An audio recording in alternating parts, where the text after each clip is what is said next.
Ernie Parsons, having been found guilty by a jury of your peers. I didn't see any jury.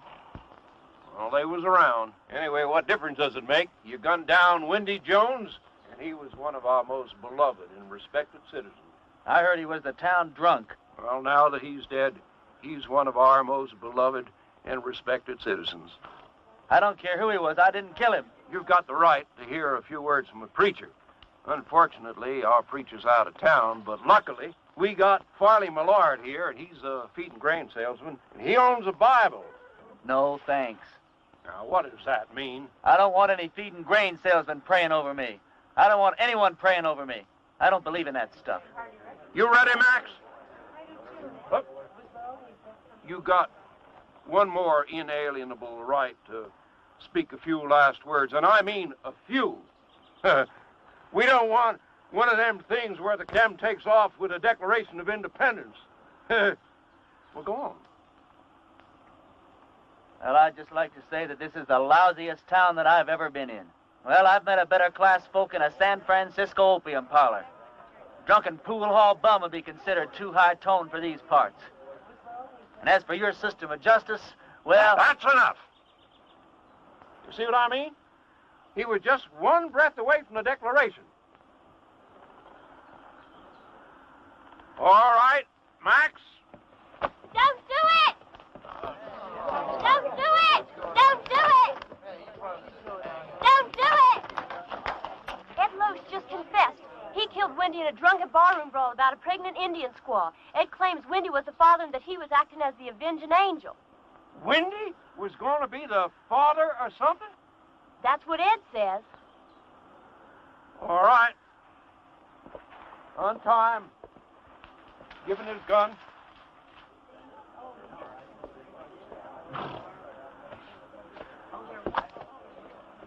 Now, that's the way out of town, son. Take it, keep on going, and don't you never come back. You heard her. I'm not guilty. Even so, we don't want no fast guns in this town. Fast guns right alongside with lepers in this law-abiding community. Can I ride back to town long enough to get some food? That's the way out, son. Don't press your luck.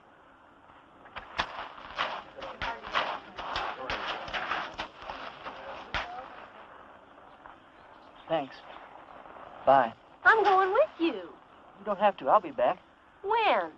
Whatever you do, don't leave town. Wait. Never give up hope. See ya. Ah!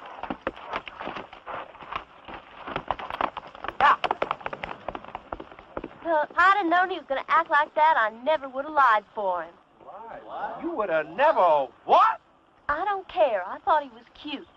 There ain't a man around here I'd have as a gift. And he took a bath every so often besides. After him!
Reverend Frank Fleming.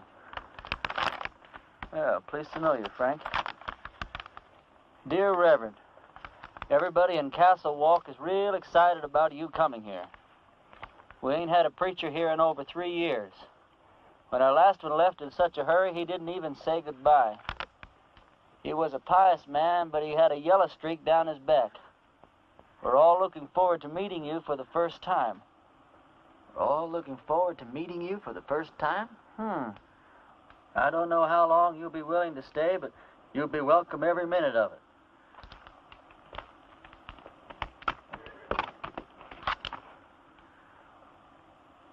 Hear the preacher's horse?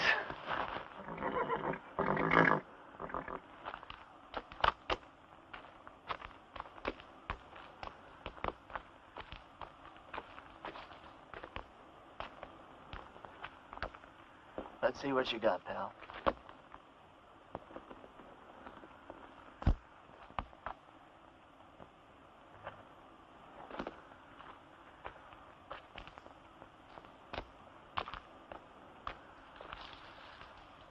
Frank, if ever I catch the guy who did you in, I'll take care of him for you. In the meantime, I'm going to need your clothes and your horse. I got a posse after me for something I didn't do.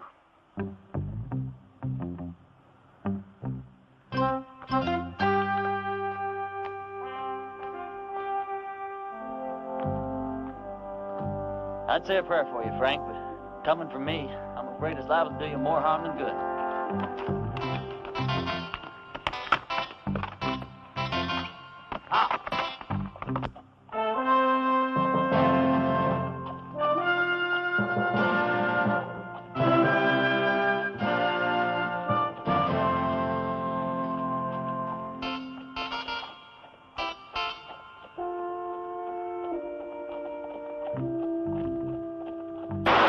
Pull up. This is a holdup. Why, it's a preacher, Percy. Sorry about that there, Parson, but we're a little too far off to catch that there caller. Is there anything we can do for you, Reverend? Either you boys ever heard of a town called Castle Walk? Why, yeah, it's in Arizona. Sure ain't much of a town, though. How far is it from here? Oh, about 150 miles. It's over yonder in that direction. How's your church attendance been lately, boys? You boys see that branch over there? Yes, sir.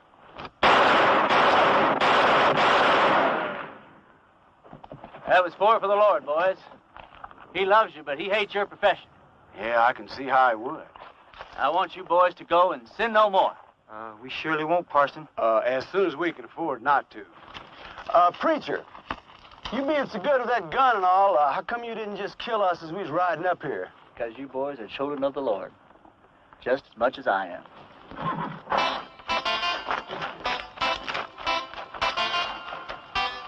Children of the Lord, huh?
Sorry, Sadie.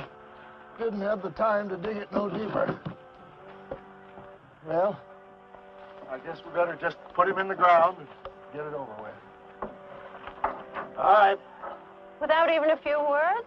Mr. Ross didn't say nothing about no words. Said we could have a burying.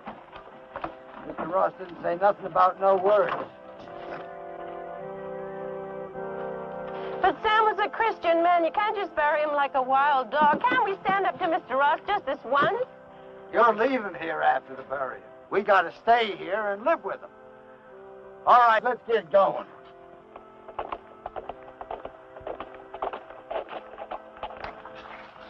Wait a minute. Is it one of Mr. Ross' men? Looks like a preacher. Well, what do we do now? And I wrote him myself not to come.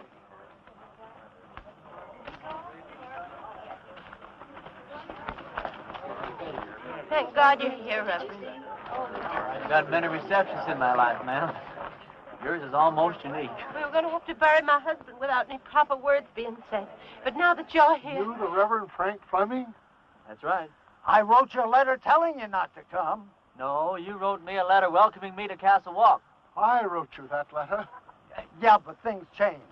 First, Mr. Ross said it was all right for us to have a preacher, and then Mr. Ross changed his mind. Gentlemen, what the hell is going on here? Reverend! Hell is a word that came straight from the Bible, folks.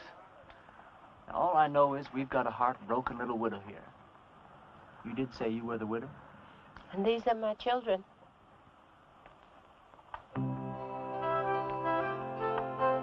That's a child? She's 18. Oh, she certainly is.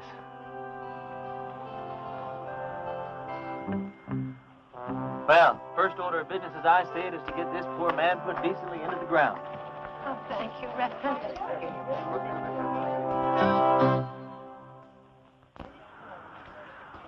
Oh, I don't know what Mr. Ross is going to say about this. I haven't been here 5 minutes, and I'm already sick to death of Mr. Ross. Come on, let's bow our heads. Don't you have a Bible, Reverend? Oh, I probably do in my saddlebag. Here, you can borrow mine, Reverend. The deceased was probably a simple man, so I'll just say a few simple words of my own, not bother to dip into the Bible today. As you all know, it's ashes to ashes and dust to dust, which may not sound like the best deal in the world, but it's the only deal you're ever going to get, so you might as well learn to live with it. I didn't know the late deceased, but some of the works he left behind are mighty impressive.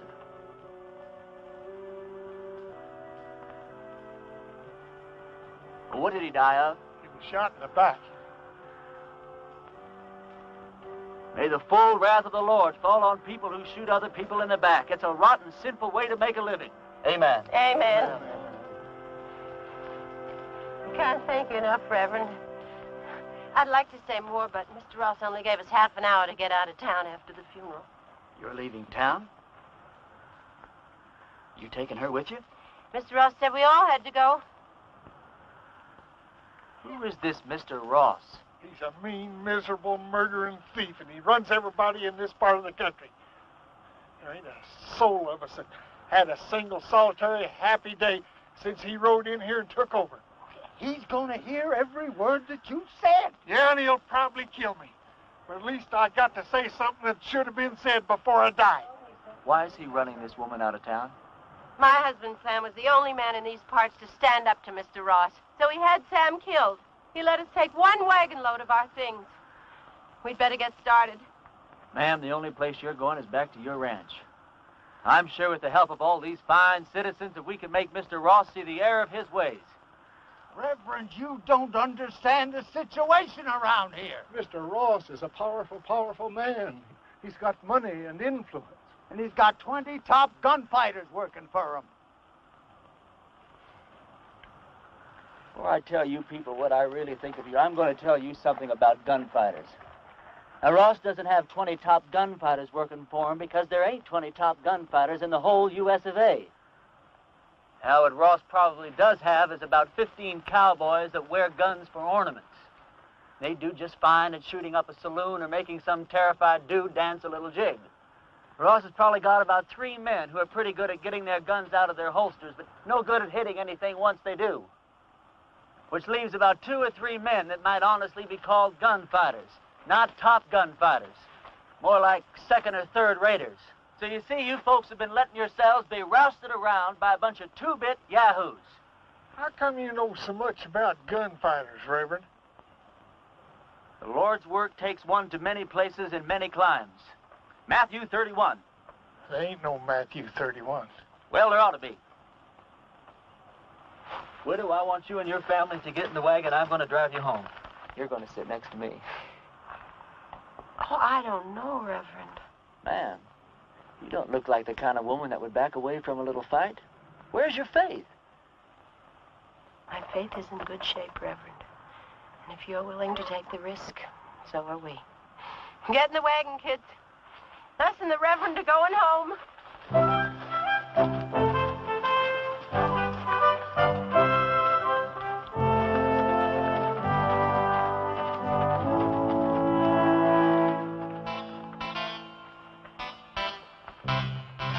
The lives of this family will be on your soul, Reverend. Oh, Reverend. Yeah. A couple of Ross's men are in town and they're pretty liquored up. That was their first mistake.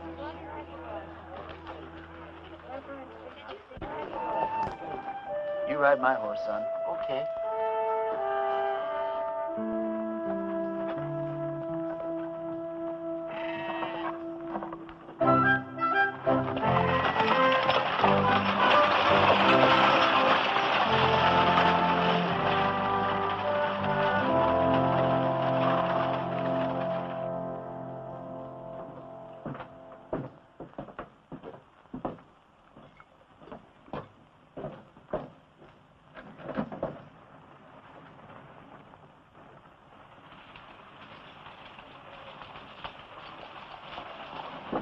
Hey, let's go have some fun.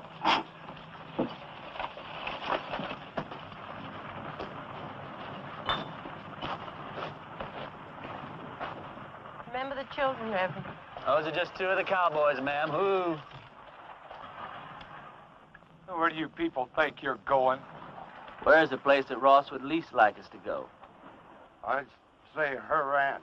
Well, that's exactly where we're going. Wait till Mr. Ross hears about this. Mr. Ross is a skunk of doubtful parentage.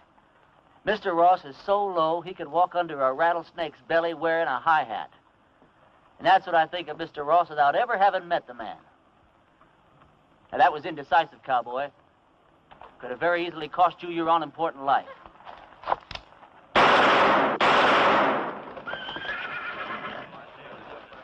Those could have just as easily been your ears flying off your head, boys. Well, that's a terrible way for a preacher to act.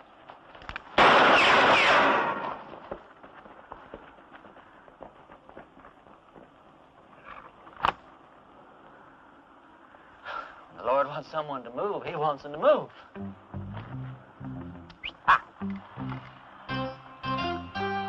Reverend, my husband Sam would have followed you to hell and back. Oh, don't talk about hell to a sinner, ma'am. You're a sinner?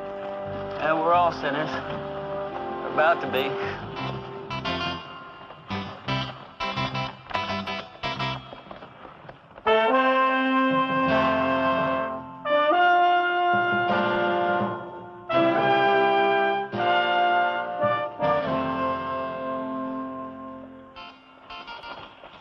All right, kids, as soon as we stop, I want you to get the wagon unloaded.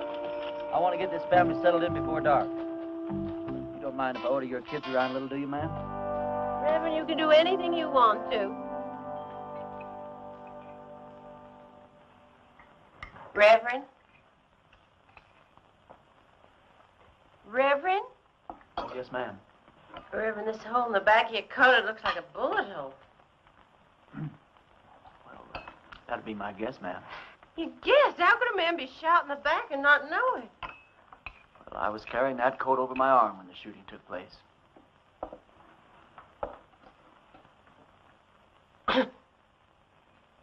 Well, tobacco's one of the Lord's works, too, ma'am. I'll get my things and fix your coat.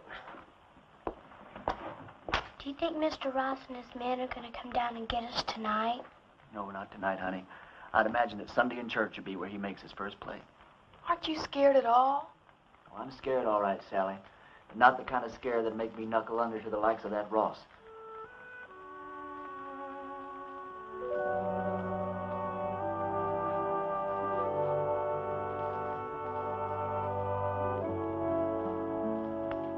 Thought of a text for your sermon tomorrow, Reverend? Tomorrow? Tomorrow's Sunday. I've lost all track of time the last few weeks. What do you think I ought to preach about? I thought you said the sin of cowardice.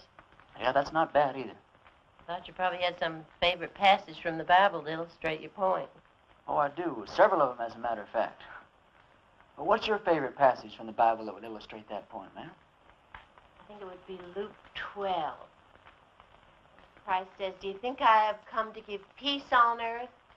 I came to cast fire upon the earth, and would it were already kindled." It says that in the Bible? Well, I told you, Luke 12. Oh, Luke 12. Yeah, that Luke, he really knew how to turn a phrase, didn't he? Clean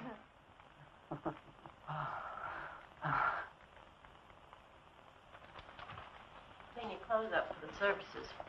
Well, I'd appreciate that. You don't happen to have a Bible around, do you? I seem to misplaced my glasses. Did you turn to that spot in Luke that your mother was talking about? It's right here. You don't wear glasses.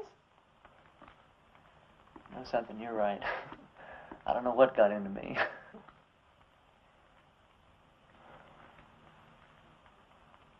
Well, good night.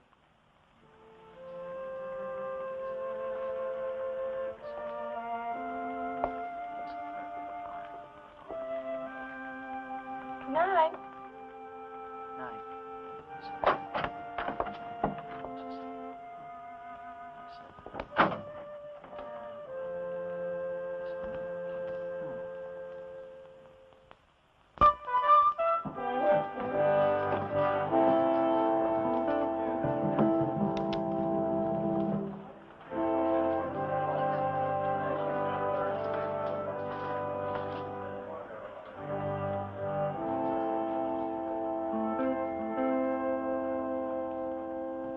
Folks, I'm going to read you from Matthew chapter 10 and verse 34, although Luke says pretty much the same thing in his 12. "Think not that I am come to send peace on earth. I came not to send peace, but a sword." Now, I don't know what that means to you, but I know what it means to me. It means that while God loves peace, when the occasion arises, He's not reluctant to use the sword. Matter of fact, when the occasion calls for it, He might become downright irritated if you don't use the sword, or the gun, or the rope, or whatever's handy.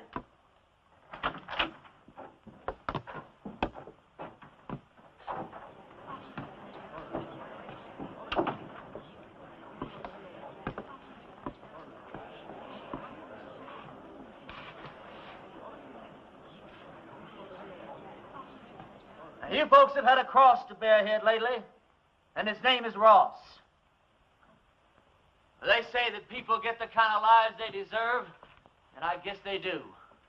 But when men won't fight for their wives, women, and children, and when their women won't make them fight for what's right, then these people don't deserve any kind of lives at all. That's exactly what you got.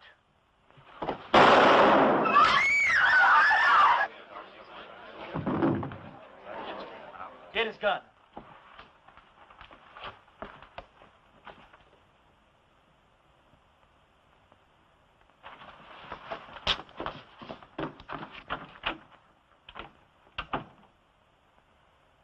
Never done it?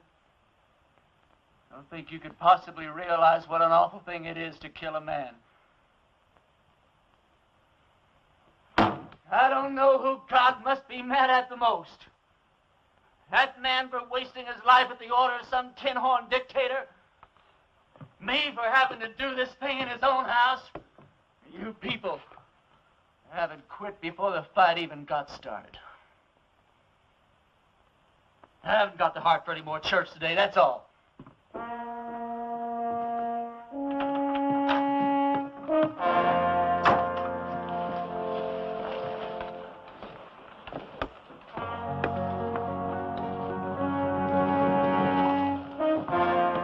Mr. Ross and a couple of his men are outside. Take care of yourself, son. Every second.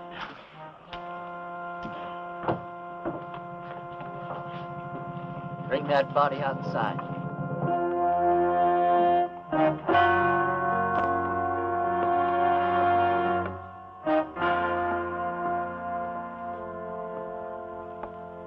You've had a couple of fun days here, preacher.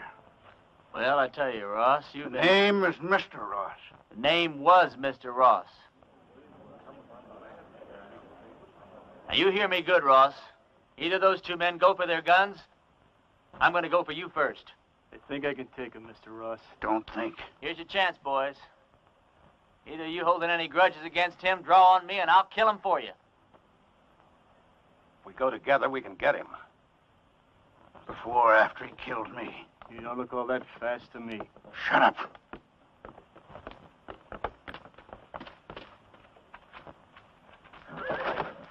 Friend of yours, Ross? All right, preacher. You pulled yourself off a nice little grandstand play for the folks. Now I want you out of town. Who killed Sam Underwood, you or one of your men? I'm going to find out if I have to take the whole bunch of you to pieces. Give me the word. I'm sure I can beat him. We'll go on back to the ranch. I'll be there in a minute. You sure? Now.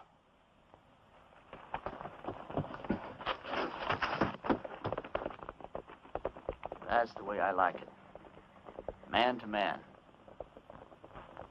Do I make the first play or do you?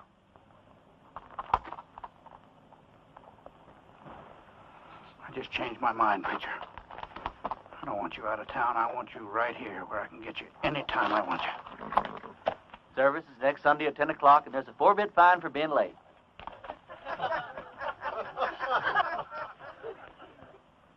You wouldn't shoot me in the back, would you, preacher? Like that.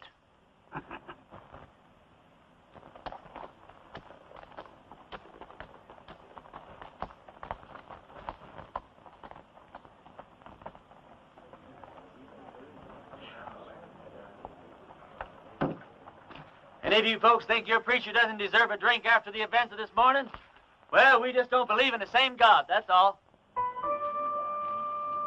Some of you boys plan him, will you? Don't you feel a little strange having a drink with your preacher on a Sunday morning? No.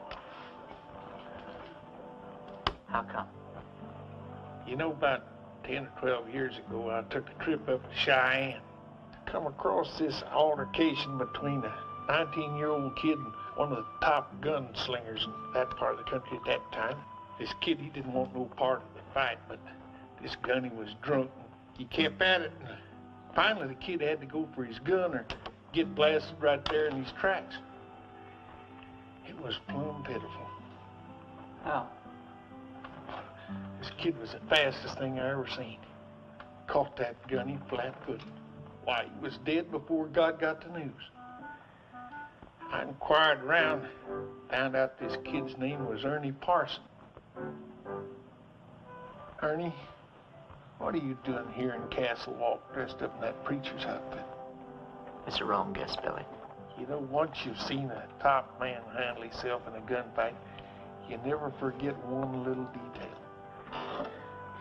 What do you want him for, anyway? Doesn't matter. I didn't do it. They'll hang me just like I did if they catch me. Did you kill Frank Fleming? Oh, of course not. Came across his body in the hills, and he was already dead. I was half starved, no place to go, so I took his clothes and horse and came here. All right. I'll ride back to the ranch, tell the widow and the kids goodbye, and then I'll move on. Why, Lee, you're the answer to our prayers, Ernie. No, I'm not, Billy. Don't let these clothes fool you.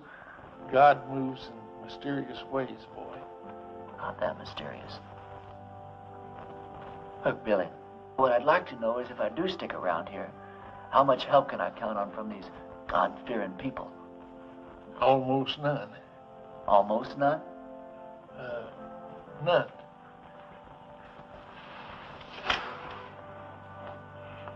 Which is just God moving in his mysterious way to get me killed. God will smite the sinners of Castle Walk just as surely as he smote the Philistines. Smote. For the time is at hand when you will hear of wars and rumors of wars. Be not afraid, for this must first take place. Nations will rise against nations, and kingdoms against kingdoms. Not a head on your hair, or a hair on your head will perish. And I quote Luke chapter 21, verse...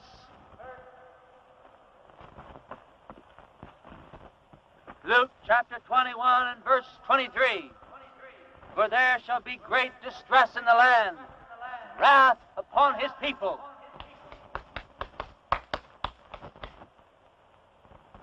I brought you some lunch.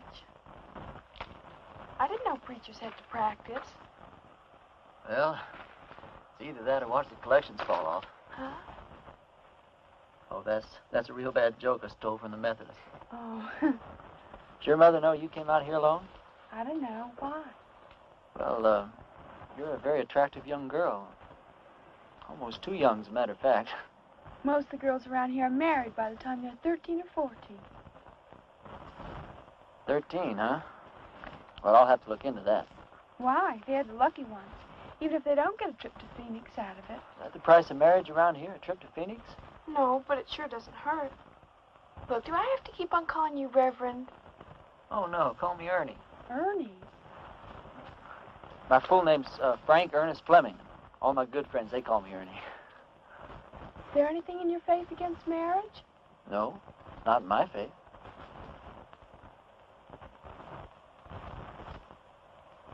Look, Sally, sit down. This conversation isn't going in exactly the direction I planned. I mean, you know, marriage is just fine. I was real glad that my parents believed in it. But, well, there's other things, too.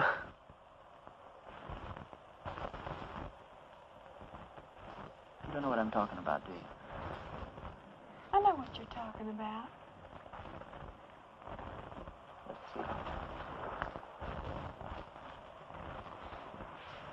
What's the matter? Oh, it's these clothes and this collar. It's just, I'm not going to get anywhere dressed like this. I don't see that it makes much difference. You would if you were dressed like a nun. It's just the wrong outfit for what I had in mind.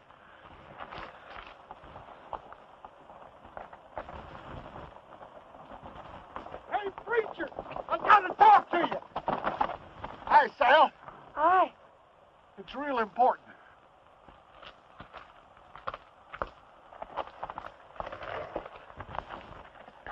You know a gunfighter named Jake McCoy? Yeah, I know of him. He's in town, My blessings on him. and he's working for Ross. Is he really good? Yeah, he's the best. You can take him, can't you? You sure he's working for Ross? Yeah, and he's looking for you. Although he don't know who you really are. That doesn't matter. Or does it? Where's he at now? Well, he's at the men's saloon when I left town.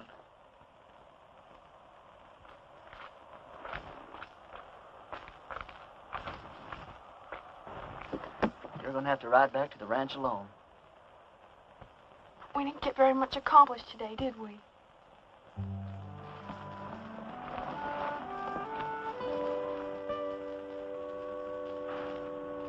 Can't you just feel the ice breaking all around us?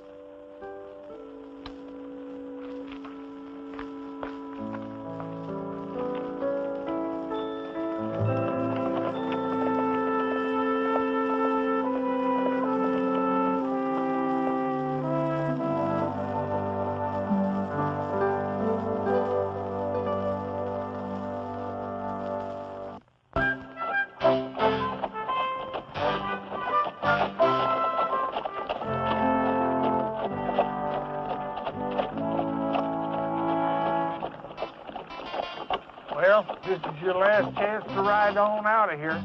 Forget about the whole thing. I can't. I don't know why, Billy, but I just can't.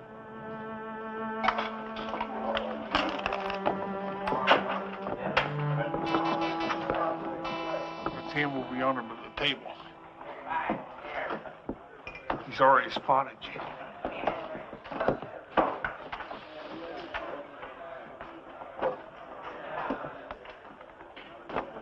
Hello, Jake.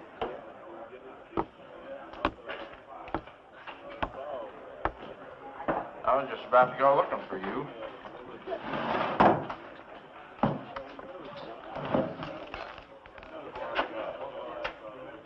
You ever run into Ernie Parsons anymore?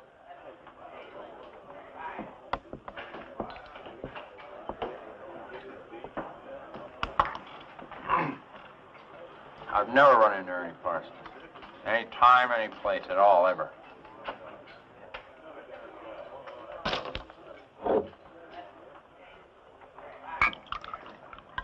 You have now. You?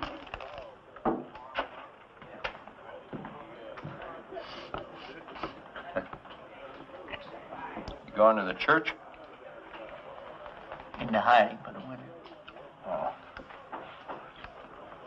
I always heard you were kind of smart. I never heard that about you.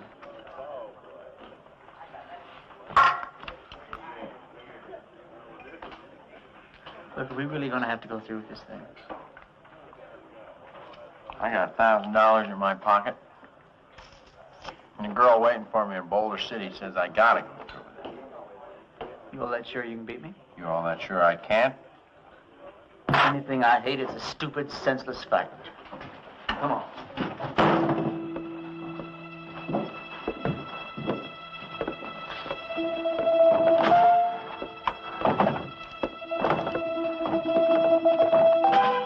Well, how do you want to do this? Billy, when we get in position, flip a coin.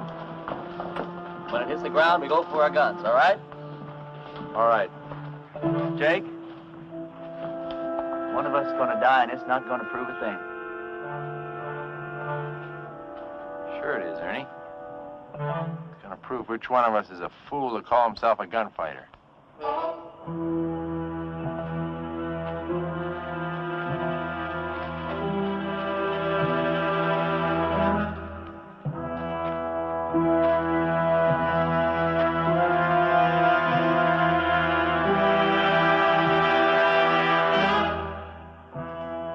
Ready?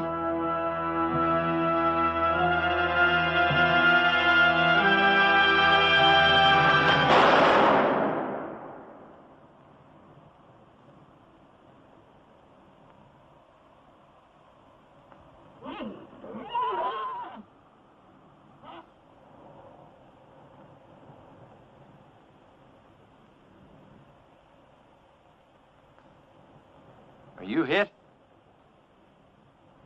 You?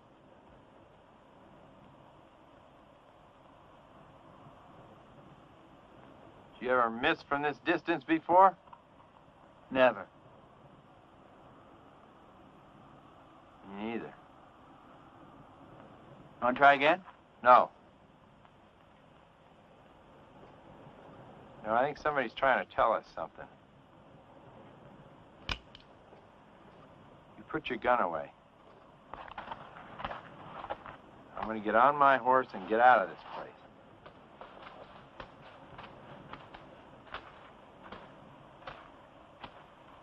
I beat you. You know that, don't you? Oh, no, you didn't, and you know dang well you didn't, Jake. You going to give Ross his $1,000 back? No, I'm late for my date.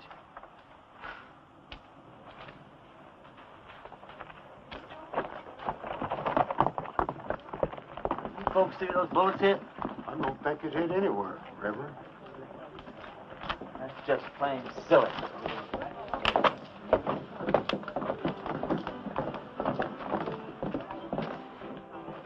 $1.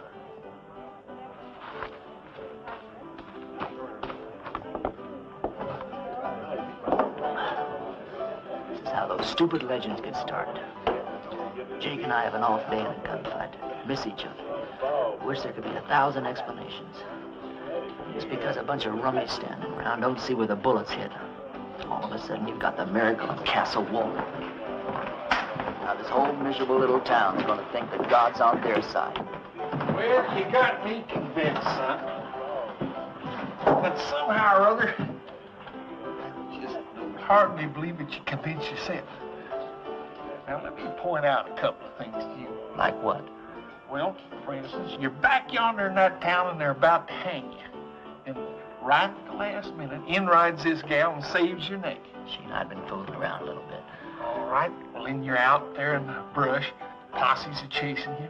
Then all of a sudden you come across this here preacher's body. You find this letter that brings you right here to this here town. Supposed to lead him. Yeah, but you was the one that wound up here. Right here where you're needed more than anybody's ever been needed before. Now, do all this make you want to stop and think just a little bit, boy? No. I don't want to talk about it.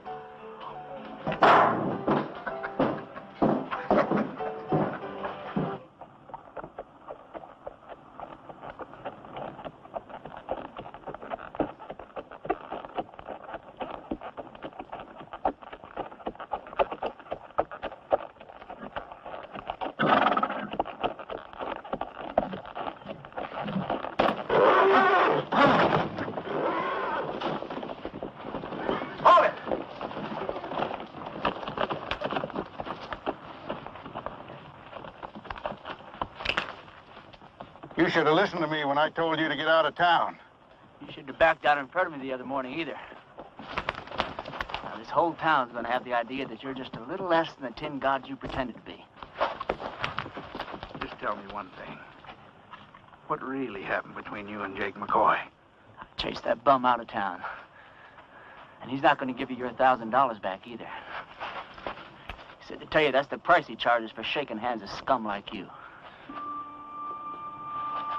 Get on with it. Fairman, you drop that rope real slow.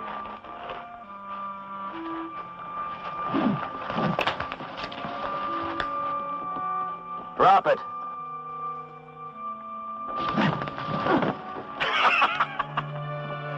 You ain't getting out of town fast enough, preacher.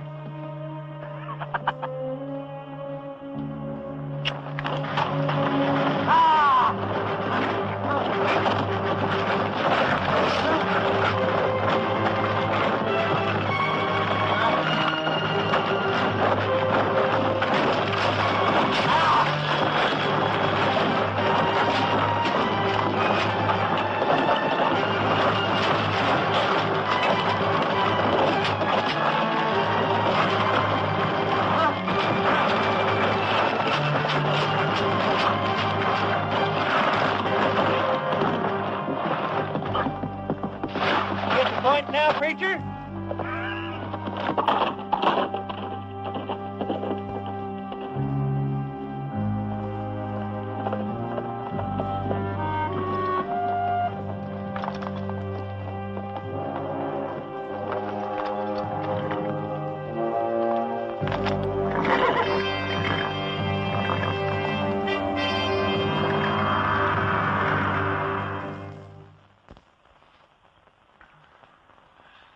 Bunkhouse of our ranch. I thought it would scare the kids if they saw you like this. How'd you find me? When you didn't come home last night, I set out to look for you.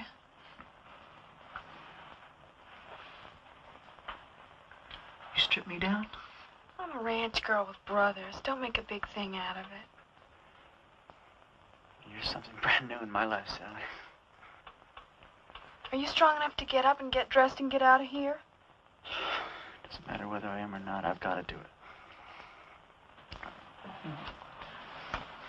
You turn your back, Sal. I'm not as advanced in my thinking as you are. Will I ever see you again? Sure, why not? I'm not going far. Well, you have to. When they don't get your body, Mr. Ross will never stop until they find you. Yeah, this is the first place he'll look. I want you and the kids to go out and dig a grave. Put some kind of a marker on it with my name. Tell Ross you found my body and buried it in the hills. Can I turn around now?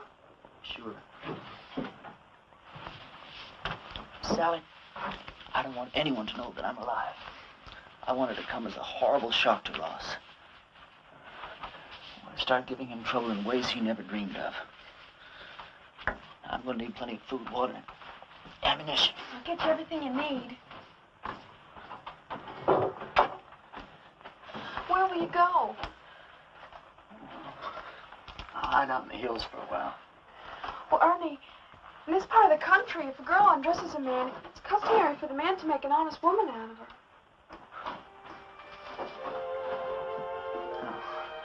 I'm sure that's true in every part of the country. If I live through the next little while, well, we'll have a serious talk about that. What's the matter? Oh, well, just look at the way I look. Well, it's always something, isn't it? You don't like the way you're dressed. You don't like the way you look.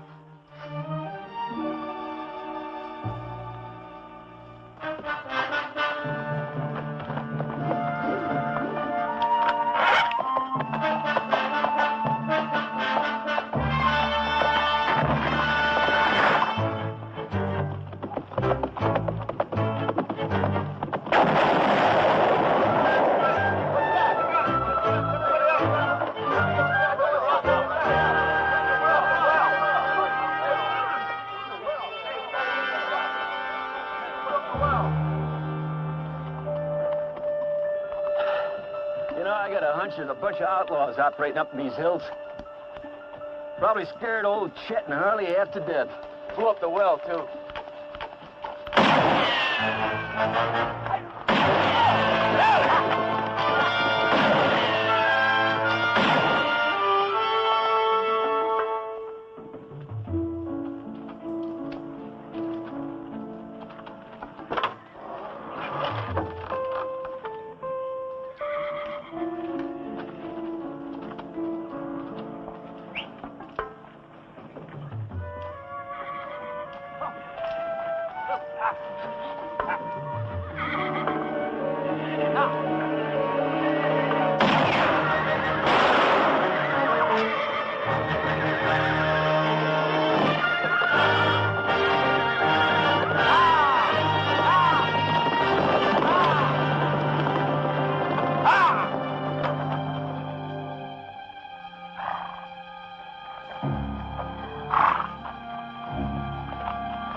Nobody there at all. What do you mean? Dragging a preacher through the cactus. Them people don't have to stay dead unless they want to. Everybody in town keeps talking about the preacher's ghost riding through the hills and shooting at every one of Ross's men that sticks his head up. I keep telling them the whole doggone idea goes against them. Sally, didn't you tell Billy? You told me not to tell anyone. Billy, I'm sorry. It's sure good to see you alive, boy. Are you sure it's safe for you down here? Honey, it's been a long time since I've been safe anywhere. Lately, it's been getting worse. Isn't tomorrow Sunday? It sure is. Billy, I want you to ride into town and tell everyone that we're having church services tomorrow morning at 10. I'll do it right now.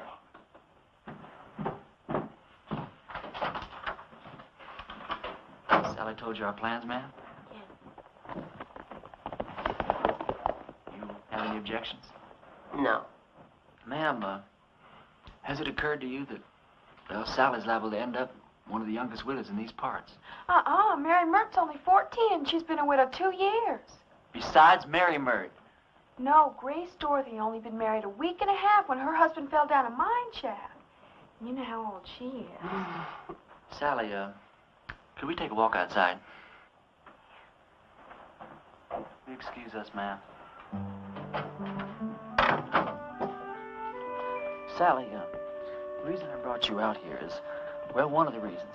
If we're going to be husband and wife, then you've got a right to be in on the decisions that affect the both of us. You understand? Now, if I stay here and fight it out with Ross and his men, the chances are very good that I'll be killed. But on the other hand, we could leave here tonight, get married the very first town we come to, go someplace we both like and settle down and just have a wonderful life for ourselves. It's all up to you, Sally. You just say the word. Well, Mom always said never throw yourself in between a man and what he thinks he's got to do. Well, I won't kid you, Sally. I'm a little disappointed in that answer. No, it's all right. I got the strangest feeling that I've been pointed straight toward this shootout ever since the day I was born. There wasn't a thing in the world I could do about it. Billy says it's God moving in his mysterious way. Me? Well, I just don't know. You very religious, Sally? Why do men have to talk and talk? Can't you be quiet and get on with what you're supposed to be doing? Yes, ma'am.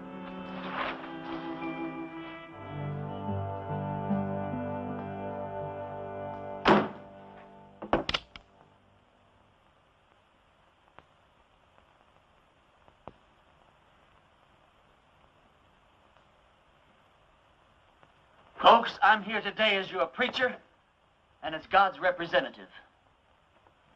As your preacher, I've stood up to your enemies for you, and all it's gotten me so far is a lot of bruises and a bunch of cactus spines. Now, I understand that a lot of you thought I was dead, and that my ghost was raging through the hills, wreaking my vengeance on Ross and his men. But I want to ask you something. What were your feelings? Were you scared that you might have an angry ghost raging in your hills? Or were you ashamed because not a single one of you came out to see if I was alive or if I might not need some help? Well, I'm warning you people. While you're sitting around waiting for God and me to do your work for you, God just might have some plans of his own. Maybe he's not as angry at Ross as he is at you.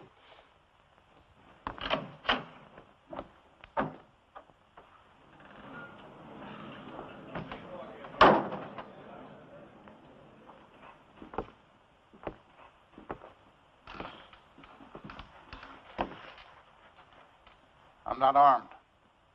Billy, go outside. Take a look around. I came alone. Go on, Billy.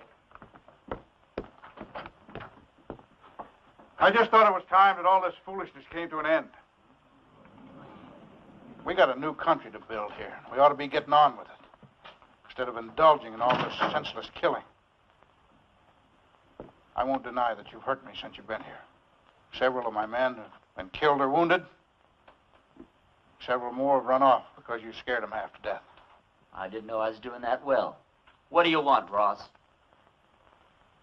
A truce. A chance to get on with our lives. Ross, if you were sitting on a stack of Bibles 10 feet high, I'd bet money that you were lying and I'd win. Well, now, just a minute, Reverend. If Mr. Ross is sincere, and I believe he is, this may be just the moment we've been waiting for. Luther, how could you believe that? I don't believe him for a minute. Now, Sadie. You are going to believe this man after all he's done to you? Jehoshaphat, Reverend. Anybody can make a mistake. If Mr. Ross is man enough to come here, Please.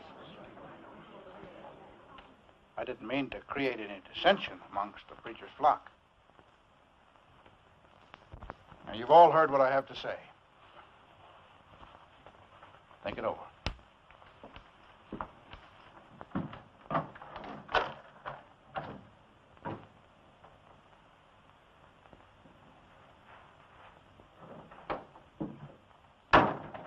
Well, I think we ought to accept the proposition. Well, I think you're right.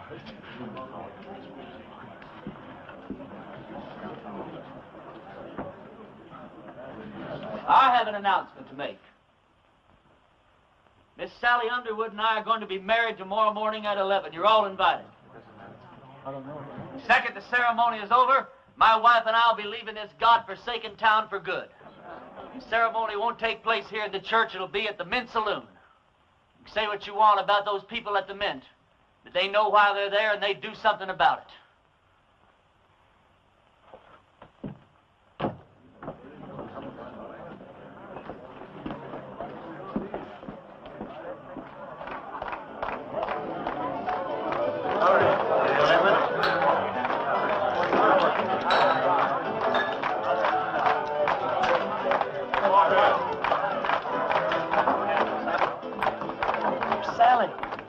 She's out back getting dressed. Her mama's with her. Can't take all day with this thing. What's your rush, boy? One of my feelings, and I'm never wrong, that I should get out of this place. When you say that? Huh? Oh, nothing. Hey, yonder she goes down. Oh, you're beautiful. Come on, everybody.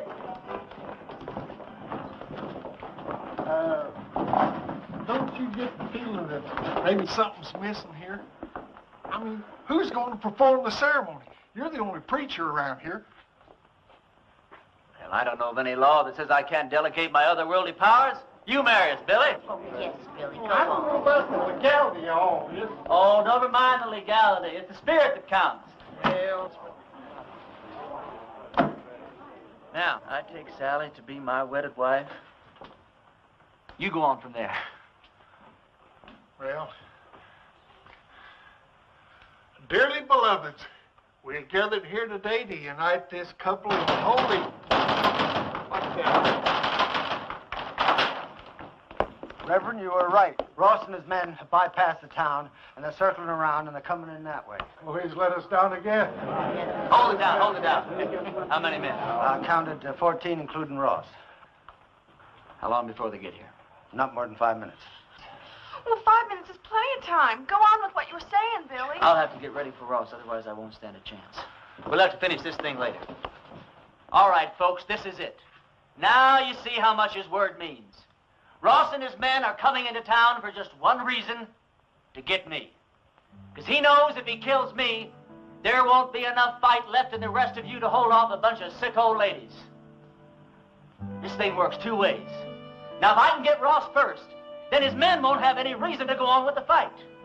So all I'll need is some of you to keep his men pinned down while I take care of Ross.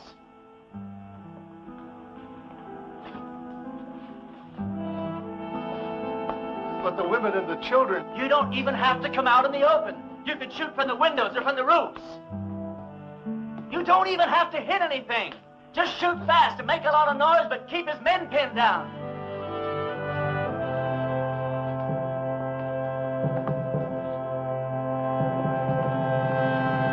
Can't believe it, Reverend, I'm with you. Give Ma and me a couple of rifles. Well, you said we didn't have to hit anything, just make a lot of noise. You don't think I'd take a chance with you, do you? Come on, Billy. Give me the keys to the hardware store. Barbershop. I don't hate you people. I guess you just can't help the way you are. Well, I ain't gonna be that easy on you. Ernie, there's something else that you ought to know about. I'd have told you sooner, but, well, I didn't want to spoil the wedding. Well, that sheriff that wanted to hang you, he's here in town. Where? Over at my place. I told him I was the sheriff here. It's one that I got off our last late sheriff. Anyhow, I told him if he'd wait there while I'd round you up and bring you into him. How'd he find me? Oh, him and that posse come across Frank Fleming's body. One of them old boys knew Frank. They figured that you'd switch clothes with him. Well, if he wants me, he's just going to have to get in line behind Ross and those other 13 men. You take the barbershop. Ernie, when this thing's over with, though, you got to get out of town. That's all there is to it. Billy, what the hell makes you think we're going to live through this thing?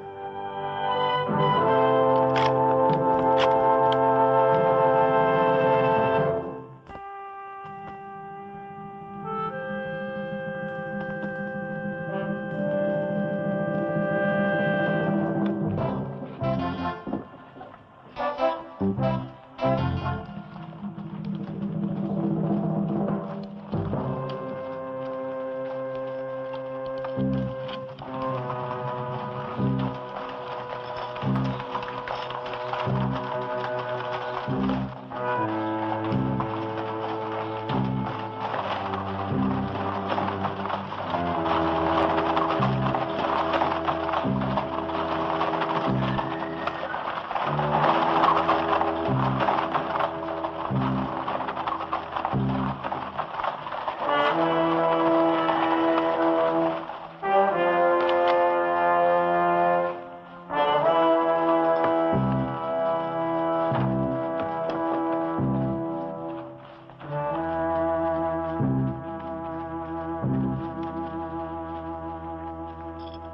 want that preacher. If he's not out here in 2 minutes, I'm going to burn this town to the ground. Drop your guns, boys.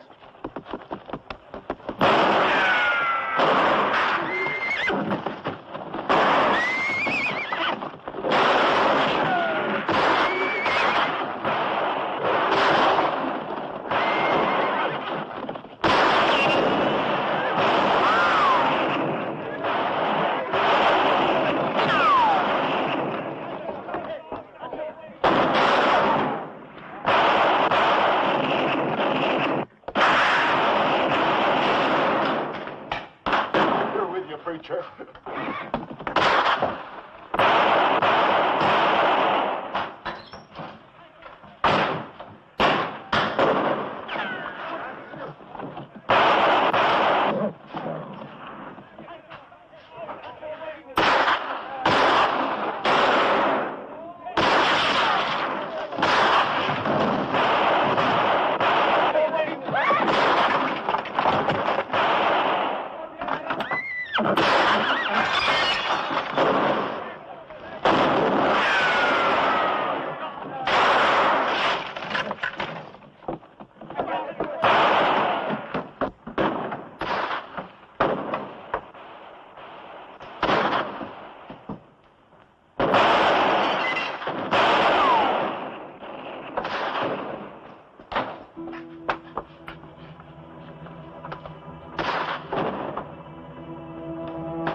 You all right? Barely. Listen, all you Ross's men. Ross is dead. Anyone who keeps on fighting is going to have to stand trial. How do we know he's dead? Because I'm alive. All right. You heard the man. The sheriff's going to be down here to find out what this is all about. Yeah, I know. Billy, get my horse and meet me out back, huh?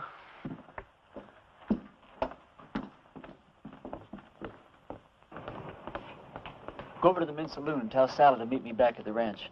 We'll take off from there. No, I ain't going to do it. I'm a dang fool for going along with this thing as far as I have. I ain't going to go no What are further. you talking about? I ain't going to let you run away with that kid. Her not knowing who you are or what you are or what kind of a life she's letting herself in for. You think if I told her everything, she still wouldn't ride away with me? Well, of course she would, Ernie. Because she's 18 and you're her first love. Well, that's good enough for me. Ernie, when that sheriff finds out you've left town, you suppose that he's just going to give up? I can take care of him. Yeah, you can take care of him with one hand, while you take care of Sally with the other. Then if something goes wrong, why, she can just stand around with your baby in her and watch you hang. You think I could just ride off without telling her why? I'll tell her. Yeah, then what happens to her? Oh, she'll be tore up for a while, but she's young. She'll get over it in a month or two. Yeah, but I won't get over it in a month or two. I'll get your horse. I'll get it myself.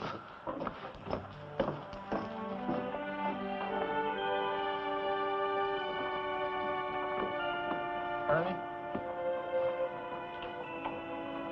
this town owes you a whole lot, but it don't owe you Sally. Can't make any promises.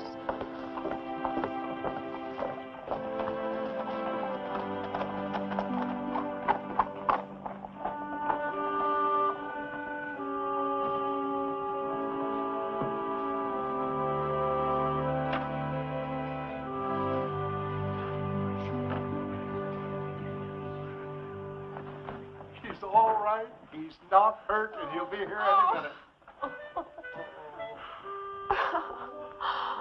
Damn it, Billy. You're right.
Blessings on you, Well, Reverend. thank you.